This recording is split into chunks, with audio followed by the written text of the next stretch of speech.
Je voudrais vous faire le récapitulatif de l'histoire la plus rocambolesque qui découle du live de ce soir.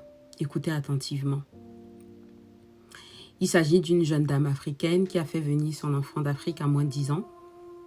Et aujourd'hui, la fille est au bord de la majorité, donc elle y est presque. Et suite à une altercation, la petite a commencé à être rebelle, très dure avec elle, qui sermonnait sa maman, qui manquait du respect tout le temps à sa maman. Et un jour, sa maman, la daronne africaine, en a eu marre. Et elle a essayé de lui faire une tape sur la joue. Et la main n'est même pas arrivée sur son visage. Et la petite s'est réfugiée dans sa chambre et elle a appelé les flics. Quand les flics sont arrivés, la petite était toute en pleurs, catastrophée. Comme quoi sa mère l'a poursuivie avec un couteau. Sa mère a menacé de la poignarder, de la tuer. Sa mère l'a tabassée et tout. La pauvre dame, elle a fait 2-3 jours en cellule. En cellule. Elle avait lancé sa demande de nationalité et elle demandait si ça va déteindre sur sa procédure. Bien évidemment que oui, si son casier judiciaire est taché. Et dans le même live, il y a quelqu'un qui a témoigné pour dire que lui, à l'époque, il avait tapé sur sa petite sœur et il a écopé de 6 mois de prison avec sursis. Je ne sais pas si vous avez vécu ce genre d'histoire où, à cause d'un proche, vous vous retrouvez en cellule carrément.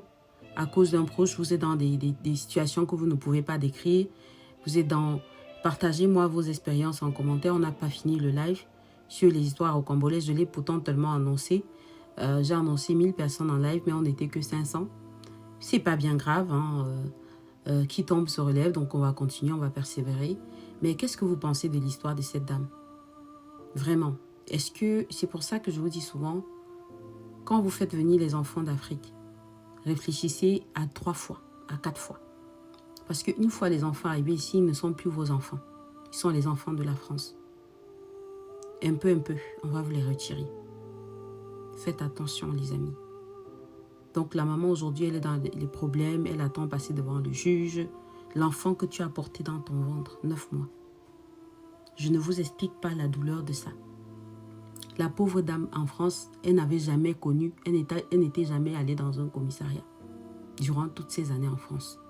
C'est ton propre enfant qui t'envoie au commissariat, qui te fait dormir en garde à vue. Comme quoi, qui vivra, verra. Priez le ciel pour vos enfants.